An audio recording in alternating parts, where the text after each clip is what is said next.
All right, let's look at this following lemma. Here's the statement. If 2 divides n squared, then 2 divides n. All right, let's prove this statement by counterpositive. All right, so here's the counterpositive statement. If 2 does not divide n, then 2 does not divide n squared. All right, remember that the counterpositive statement is logically equivalent to the original statement.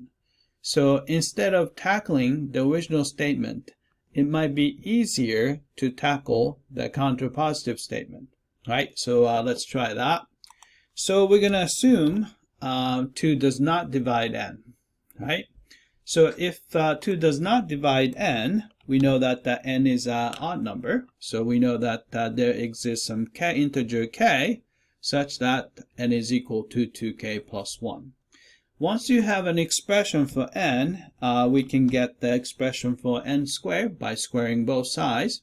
So n squared is equal to 2k plus 1 squared, which is equal to 4k squared plus 4k plus 1. Right, then we can pull 2 from the first two terms. 2 times quantity, 2k squared plus 2k, and then you have a leftover 1, which makes it an odd number.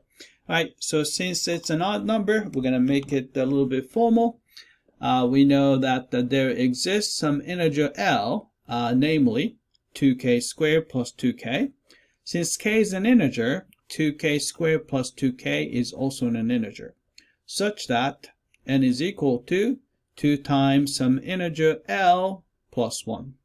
Right, so since n squared is an odd number, we know that 2 does not divide n squared. Right? That's it. I hope that this was clear.